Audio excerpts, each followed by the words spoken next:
Miroir, oh mon miroir, dis-moi qui est le plus beau. Tu te dis que je vais faire une vidéo sur Narcisse? Eh bien non, je vais faire une vidéo sur l'effet miroir, alors reste avec moi pour en savoir plus.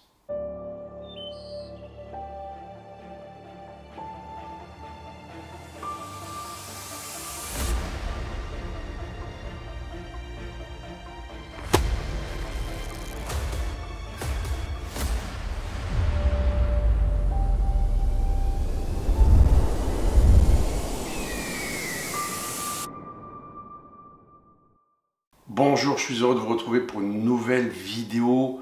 N'hésitez pas à vous abonner, à cliquer sur le pouce, sur la cloche. Je vais vous parler aujourd'hui de l'effet miroir. Et donc, l'idée de cette vidéo m'est venue grâce à une élève qui est dans ma formation, Catherine. Et donc, je vous invite vraiment à aller voir sa chaîne YouTube. Elle a monté une chaîne YouTube, Catherine 3C. Et donc, elle m'a dit, je fais une vidéo sur l'effet miroir. Et donc, elle me montre cette vidéo. Elle me demande ce que j'en pense. Et je lui dis, mais waouh! C'est génial ce que tu fais. Il faut vraiment que cette vidéo soit vue par le plus grand nombre. Ça m'a donné l'envie de reprendre ce thème que j'avais dans les placards comme ceci, sur l'effet miroir. Vous avez tous entendu déjà parler de ce qu'on appelle l'effet miroir. Quand quelqu'un vous prend la tête, vous voyez, vous êtes peut-être en groupe, quelqu'un vous prend la tête ou vous fait une réflexion et vous avez la colère qui monte comme ceci. Et vous dites, mais c'est pas possible d'être comme ça. Et puis il y a peut-être une personne à côté de vous qui vous dit, mais en fait, tu sais, ce que la personne là te renvoie, tu l'as en toi, tu vois. Tu la trouves agressive, est-ce que toi, tu as cette agressivité en toi? Et souvent, on se dit, mais non, mais je ne suis pas comme elle, c'est pas possible. Moi, je ne pourrais pas faire des réflexions comme ça. Je ne pourrais pas être comme cette personne-là. Et donc, automatiquement, on va fermer les portes parce que, ça ne nous parle pas. Je vais vous parler justement de cet effet miroir.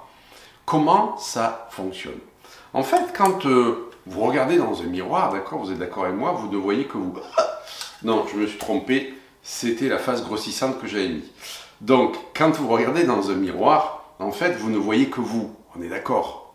Et donc, ça veut dire que toutes les situations que vous vivez dans votre vie et qui vont vous interpeller d'une manière positive ou d'une manière négative, alors quand je dis négative, c'est plutôt d'une manière... pas agréable, vont vous parler de vous-même. Et qu'est-ce qu'on a tendance à faire? On a tendance à charger l'autre, à le responsabiliser, à le culpabiliser, alors que toutes les situations nous parlent de nous-mêmes. Que ça soit, comme je l'ai dit, d'une manière agréable ou d'une manière désagréable. Et en fait, ce qu'il faudrait dire à ce miroir, justement, c'est pas miroir, dis-moi qui est le plus beau, qui est la plus belle, c'est miroir. Qu'est-ce que tu as à m'enseigner? Et donc, le miroir, c'est quoi? C'est la situation. Ce n'est pas la personne que vous avez en face de vous, c'est la situation qui vient vous enseigner. Moi, j'assiste souvent à cette situation dans mes formations. Les élèves sont en groupe, et bien entendu, il y a ce qu'on appelle cet effet miroir, c'est-à-dire que il y en a un qui va parler, peut-être qui va faire une réflexion, et ça va agacer les autres. Et donc, plutôt que d'aller charger cette personne en disant « ouais, il est comme ci, il est comme ça », c'est d'aller voir ce que ça fait en nous, en fait. Pourquoi? Parce que dans le groupe, selon la réflexion qui est dite, il y a des personnes que ça va laisser, impassibles, neutres. Il y a des personnes que ça va énerver. Et il y a des personnes qui vont trouver plutôt ça bien. Et donc, vous apercevez que dans un groupe, par rapport à quelque chose qui est dit, la réaction de chacun n'est pas la même. Ça veut dire que ce n'est pas ce qui est dit qui est important, ou ce qui est fait, c'est la manière dont on le vit, en fait. C'est la manière dont on le reçoit. Et donc, dernièrement, en formation, il y a une personne qui n'arrête pas de poser des questions, poser des questions, poser des questions, poser des questions. Et donc, je ne dis pas que ça ne m'énervait pas, je commençais à être un peu agacé, bien entendu, surtout que c'est des choses que j'avais déjà expliquées avant. Mais j'ai vu dans l'assemblée qu'il y avait des personnes qui ça agaçait bien plus que moi. Et donc j'ai pris cet exemple-là en disant, voilà, vous voyez, là il y a un tel qui pose des questions, mais qui n'arrête pas de poser des questions, et quelque part, ça vient irriter. Alors que je voyais que d'autres, ça les laissait impassibles. Et il y avait quelques personnes qui trouvaient plutôt ça bien d'aller au bout du questionnement. Et j'ai pris cet exemple parce que je me suis dit, mais waouh, c'est génial ce qui se passe en fait. Et donc, je parle de l'effet miroir, et ce que ça a agacé me disent, mais non, on n'est pas comme ça, nous, ça va, on pose une ou des questions, et puis c'est bon, il n'y a pas besoin de poser des questions, et d'aller décortiquer, de couper les cheveux en 8, etc. Il me dit, non, non, on n'est pas comme ça. Je leur ai dit, l'effet miroir ne veut pas dire que vous êtes comme ça. L'effet miroir est juste là pour vous parler de vous-même. Donc, faites abstraction de cette personne-là, d'accord? On la met de côté. Quelque part, entre guillemets, dans ce scénario, elle n'existe pas. Elle est juste l'acteur qui va vous permettre de dérouler une scène et d'apprendre sur vous. L'effet miroir, c'est je viens apprendre sur moi à travers cette situation. Il faut arrêter, je pense, cette vision que l'on a qui est cette personne est le reflet de toi, c'est-à-dire ce que tu ne vois pas en toi. Ça peut être culpabilisant, ça peut être dérangeant. Alors que quand on dit qu'est-ce que cette scène, ce scénario vient t'apprendre, c'est beaucoup plus questionnant et à mon avis c'est beaucoup plus instructif sur la chose. Et donc je leur dis voilà, qu'est-ce que cette situation vient vous enseigner? Réfléchissez 2 secondes. Certains ont répondu en disant que, eh bien, ils ne s'autorisaient pas à poser des questions. Ok, super. D'autres ont répondu que, en fait, oui, ils pouvaient être de cette certaine manière de se comporter comme ça à travers multiples questions quand ils étaient affectés. Il y en a même un qui m'a dit, mais c'est vrai, je me reconnais là-dedans parce qu'en fait, quand mon ami a voulu se séparer de moi, je l'ai harcelé de questions pendant des jours. Je dis, tu vois, donc ça vient t'enseigner que tu peux être toi aussi comme ceci. Mais ça ne veut pas dire que toi aussi tu peux être comme ça. Ça veut dire que peut-être que tu ne t'autorises pas à ceci. Ça veut peut-être t'enseigner aussi que toi tu as besoin d'aller directement au but et que de décortiquer les cheveux en 4, c'est pénible. Eh bien, il y en a un qui m'a dit, ouais, c'est ça en fait. Parce que ma mère arrêtait pas de me poser des questions quand j'étais enfant. Yes! Vous voyez que ça vient nous enseigner quelque chose, mais ça ne veut pas dire que l'on est comme ceci. Et donc c'est ça qui est intéressant. C'est d'aller demander ce que cette situation nous enseigne. Les autres qui recevaient ça d'une manière plutôt positive, je leur ai dit, ok, ça vous enseigne quoi, vous? Bien, ça nous enseigne que effectivement, on ne s'autorise pas à poser autant de questions, mais dans tous les cas, eh bien, ça nous met en joie parce qu'on voit qu'il y a des personnes qui osent le faire. Yes, ça vient encore t'enseigner quelque chose. Et en fait, comme le dit Catherine dans sa vidéo, elle dit qu'il y a 3 types d'émotions. Des émotions qui nous mettent en joie, qui nous provoquent des sensations agréables. Il y a des émotions qui nous provoquent des sensations désagréables et des émotions qui nous laissent impassibles, qui nous laissent neutres. Et en fait, c'est à travers nos filtres que ça se produit, ceci. Et c'est intéressant parce que quand on comprend l'effet miroir, eh bien, on va être beaucoup moins dans le jugement, en disant telle personne est comme ça, ouais, tu vois, avec tout ce que je fais, eh bien, elle est vachement ingrate. Ok, on prend cette situation, la personne, on la sort du scénario, inutile de la charger, d'accord? Juste, je regarde la relation, qu'est-ce que ça m'apprend? Mais moi, je ne suis pas ingrat comme ça, au contraire. Je fais toujours du bien autour de moi, je dis 1000 fois merci, je fais des cadeaux quand on m'en fait. Je ne suis pas ingrat, je ne me reconnais pas là-dedans. Ok? Est-ce que tu as tendance à faire passer toujours les autres avant? Ouais, ça c'est vrai, je m'oublie. Mais tu vois, cette ingratitude que tu reproches à l'autre, tu l'as en fait vis-à-vis de toi-même. Et souvent, je dirais, on pense que parce qu'on est ingrat, que l'autre, pardon, est ingrat avec nous, l'effet miroir veut dire qu'on peut être ingrat vers les autres. Et c'est là où on se trompe.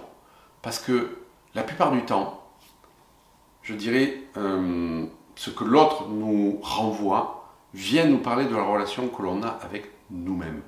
Et c'est important de se dire, tiens, cette méchanceté que l'autre me renvoie, cette ingratitude qui me renvoie, cette injustice que cette situation me renvoie, est-ce que je ne l'ai pas vis-à-vis de moi-même avant de l'avoir vis-à-vis des autres? Parce que souvent, quand on dit qu'on est comme ça avec les autres, non, moi je ne suis pas comme ça. Ouais, mais est-ce que tu l'es pas vis-à-vis de toi-même? Et je vous assure que souvent les personnes disent ouais, je suis comme ça avec moi-même. C'est l'autre fois, donc pareil dans un stage, il y en a une qui vient me voir et qui me dit mais tu as vu comme elle m'a parlé aussi sèchement, aussi durement que ça? Je dis en quoi ça te parle de toi? Ah ben moi je suis pas dur avec les gens comme ça. Tu peux pas me dire que je suis dur avec les gens, je suis toujours en train d'essayer d'être dans l'empathie, de les comprendre, etc. Je dis ouais mais toi comment tu te traites? Et là elle réfléchit. Et je vois que ses yeux commencent à s'humecter comme ça. Elle me dit ouais c'est vrai que je suis vachement dur avec moi. Ben tu vois, l'effet miroir c'est que tu peux remercier cette personne parce qu'elle vient t'enseigner que toi tu peux être comme ça vis-à-vis de toi-même. Et donc chaque personne qui va susciter chez vous des émotions, qu'elles soient positives, qu'elles soient dites négatives, du moins qu'elles apportent des sensations agréables ou désagréables, parce que pour moi il n'y a pas d'émotion négative, toute émotion est intelligente en fait, viennent nous parler de la relation que l'on a aux autres, bien entendu, mais viennent nous parler aussi de la relation que l'on a à nous-mêmes. Et donc c'est enseignant. C'est comme si nous jouions une scène de théâtre. Et que sur scène de théâtre, vous êtes dit, tiens, je vais faire ce scénario-là. Et ce scénario-là, eh bien, pour le jouer, j'ai besoin de telle personne et telle personne. Et donc je vais choisir des acteurs. Et donc chaque personne qui va venir t'interpeller dans ta réalité à travers des émotions, c'est un acteur que tu as choisi pour qu'il vienne jouer une pièce de théâtre, afin que tu puisses comprendre des choses sur toi et que tu puisses dépasser ces choses-là. Alors comment les dépasser ces choses-là? Ben déjà par le fait de reconnaître ce que ça t'enseigne sur toi ou sur la relation avec les autres, ce que tu t'interdis, ce que tu n'oses pas, ce que tu peux être par moment aussi, mais que tu essayes de ne pas voir. Ça vient nous enseigner tout ça. Et donc on peut évoluer qu'à partir du moment où on reconnaît la chose. Tant que je la nie, je la mets à l'extérieur de moi, elle ne peut venir m'enseigner rien du tout. Donc c'est venir la reconnaître, l'accueillir et dire ok, c'est vrai qu'en fait, eh bien, cette histoire de questionnement où ça m'énerve, parce que ma mère me questionnait beaucoup, eh bien c'est ce qu'on appelle la blessure d'humiliation. Et donc ça vient me parler de cette blessure-là. Donc les autres, quand ils viennent nous interpeller d'une manière désagréable, viennent nous parler de nos blessures. Et ça, c'est vraiment important à comprendre, parce que ça nous permet de ne plus être dans le jugement des autres, mais dans l'accueil de ce qui se passe. Et donc, comme le dit Catherine si bien dans sa vidéo, ça se produit aussi quand on voit des choses agréables. C'est vous voyez une scène qui vous émeut dans la rue ou en famille, et vous dites waouh, mais cette personne elle fait preuve d'une gentillesse, et ça vous émeut en fait. Bien c'est le fait que vous ne reconnaissez pas cette gentillesse à l'intérieur de vous, et que quelque part vous l'admirez chez les autres. Et c'est ça aussi l'effet miroir. C'est pas tout le temps dans une connotation négative ou douloureuse ou souffrante. C'est aussi dans dans tout ce qui vient nous interpeller, mais même d'une manière très agréable. Et donc, elle le cite.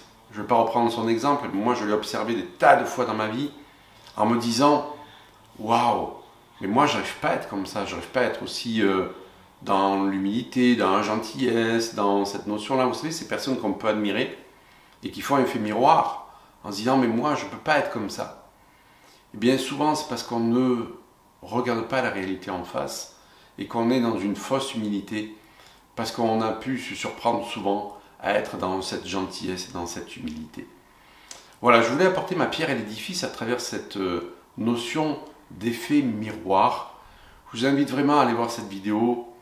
Cette personne, Catherine, elle est top parce que dans la formation elle s'investit d'une force incroyable, c'est une bosseuse acharnée et à l'âge de 60 ans, eh bien, elle s'est dit je vais faire ma chaîne vidéo pour inspirer les autres et donc j'ai envie de donner un petit coup de pouce à travers cette vidéo parce qu'elle me touche beaucoup et donc je vous invite vraiment à aller voir cette vidéo Catherine 3C sur l'effet miroir, vous allez voir, c'est du sketch. Moi je vous dis à tout bientôt, prenez soin de vous, ciao ciao.